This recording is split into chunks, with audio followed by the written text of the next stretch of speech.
Hello everyone, कैसे हैं आप सब। आई होप सब लोग अच्छे होंगे और सबकी प्रिपरेशन भी अच्छी चल रही होगी और सब ने मतलब टीयर 2 के लिए प्रिपरेशन स्टार्ट भी कर दी होगी। जैसे कि आप लोग को पता ही है, मैं रत्ना, मैं EMRS TGT टीयर 2 की प्रिपरेशन कर रही हूँ और मेरा सब्जेक्ट मैथ्स है। तो चलिए आज बात कर लेते हैं कि मतलब कट ऑफ क्या जा सकती है, कितनी रह सकती है और हमें प्रिपरेशन स्टार्ट करनी चाहिए कि नहीं। काफ़ी लोगों का ये बहुत ही कॉमन क्वेश्चन है। अभी भी ये मतलब रिजल्ट तो आया नहीं है, तो सबके मन में ये क्वेश्चन बहुत ही चल रहा है। मतलब किसी के 55 है, किसी के 57 है, किसी के 60 हैं, किसी के 65 है, किसी के 70 हैं। तो सबके मन में एक डाउट है, मतलब कितना कट ऑफ जा सकता है, हमें प्रिपरेशन स्टार्ट करनी चाहिए कि नहीं। तो आज मैं यहाँ पे बात वही करने वाली हूँ कि मतलब किनको प्रिपरेशन स्टार्ट करनी चाहिए या नहीं। तो मुझे भी डाउट था, मैंने भी ये डाउट क्लियर किया है। वो मार्क्स 62 हैं। मुझे भी लग रहा था कि मतलब प्रिपरेशन स्टार्ट करनी चाहिए कि नहीं करनी चाहिए। स्टार्ट कर दिया और उसके बाद कट ऑफ से बाहर हो गए तब क्या होगा। मतलब काफ़ी सारी चीज़ें मेरे मन में भी आ रही, क्योंकि मैं भी एक एस्पिरेंट ही हूँ, कोई टीचर नहीं हूँ। तो चलिए फिर स्टार्ट करते हैं। तो जिनका भी मार्क्स 55 प्लस और 65 तक हैं, वो मतलब 65 प्लस के, जो 65 प्लस हैं जिनके, वो तो कट ऑफ में रहेंगे। मैं बात कर रही हूँ जिनके 65 से नीचे हैं कट ऑफ। तो 55 से 65 के बीच मतलब कट ऑफ जा सकती है, मतलब इतना है। क्योंकि मेरे मन में भी डाउट था। मैंने लास्ट मंडे को प्रिपरेशन स्टार्ट की थी, 2 दिन मतलब मैंने पढ़ाई भी की। उसके बाद मुझे भी लगा मतलब कहीं कट ऑफ से बाहर हो गए, मतलब इतनी कट ऑफ जा सकती है कि नहीं। स्टार्ट तो कर दिया है। तो फिर मैंने भी बहुत सारा मतलब सर्च किया कितनी कट ऑफ जा सकती है। काफ़ी लोगों के वीडियो सर्च किए। जिन सर का मैंने बैच ले रखा था उनसे मैंने 2 बार मतलब पूछा भी, तो उन्होंने भी बोला कि मतलब प्रिपरेशन आपको स्टार्ट करनी चाहिए। मेरे 62 मार्क्स हैं, तो उन्होंने यही बोला है कि मतलब 3 से 4 मार्क्स और नीचे जा सकती है कट ऑफ। तो मुझे एक थोड़ा सा सेटिस्फैक्शन लगा और मैं कल से अपनी फिर से प्रिपरेशन स्टार्ट करूँगी। तो अब सर ने तो बोल दिया कि मतलब इतनी जा सकती है। अगर बाई चांस क्योंकि सबका एक आइडिया ही है और टीचर लोग को तो हमसे ज़्यादा ही आइडिया होता है। तो अगर बाई चांस हम कट ऑफ से बाहर हो गए, प्रिपरेशन स्टार्ट करने के बाद हम कट ऑफ से बाहर हो गए, तब एक तो डिमोटिवेटेड होना मतलब नॉर्मल सी बात है। डिमोटिवेट हो जाएंगे कि मतलब प्रिपरेशन स्टार्ट की थी, अब कट ऑफ से बाहर हो गए। मैं अपनी ही बात कर रही हूँ, किसी और की बात नहीं कर रही हूँ। अगर कल को कट ऑफ 62 से ऊपर जाती है तो मैं खुद उस लाइन से बाहर हो जाऊँगी। तो ऐसे में क्या करना चाहिए।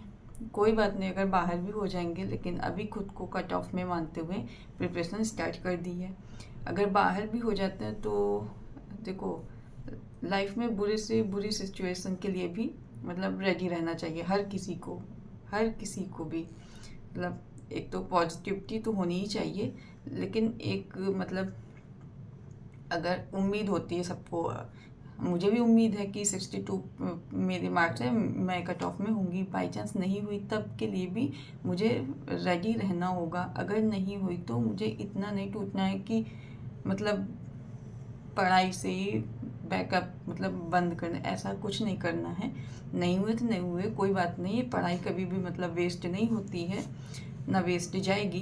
अगर अभी अगर इसकी प्रिपरेशन कर लेंगे और कल को मैं कट ऑफ से बाहर भी होती हूँ तो मेरी जो मैंने पढ़ा है, जो पढ़ाई की, वो वेस्ट नहीं होगी। तो बाकी बात की बातें हैं। जिनका भी 55 से प्लस है, ज़रूर अपनी प्रिपरेशन स्टार्ट करिए, पॉजिटिव रहिए। मैंने भी अपनी स्टार्ट की है। कल को नहीं होते हैं, अगर कट ऑफ से बाहर भी होते हैं, तो आपकी जो ये पढ़ाई है ये कभी भी वेस्ट नहीं जाती है, कहीं ना कहीं काम आती है। तो इस चीज़ को मतलब पॉजिटिव वे में लेते हुए अपनी प्रिपरेशन स्टार्ट करिए। टाइम वेस्ट मत करिए ये सोचते सोचते रह जाने में, और तब तक रिजल्ट आ जाएगा। और रिजल्ट आने के बाद हो सकता है टाइम इतना ना मिले कि हमें पूरा सिलेबस जो हमें डिस्क्रिप्टिव और दे रखा है कि उतनी प्रैक्टिस ना कर पाए, फिर पछताने के अलावा कुछ नहीं बचेगा। वैसे भी एग्ज़ाम हुए लगभग 1 महीने हो चुके हैं। अब रिजल्ट आएगा उसके बाद कितना टाइम मिलता हमें, मतलब मेंस की प्रिपरेशन करने के लिए, किसी को नहीं पता। तो ज़रूर सब लोग अपनी प्रिपरेशन स्टार्ट करिए। बाकी बाकी बातें हैं, देखा जाएगा कट ऑफ कितनी जाती नहीं जाती है। वैसे भी पढ़ाई तो कभी वेस्ट नहीं होगी। तो रिस्क तो लाइफ में लेना, रिस्क जब तक लाइफ में नहीं लेंगे तो कैसे आगे बढ़ेंगे। रिस्क तो लेना ही पड़ता है।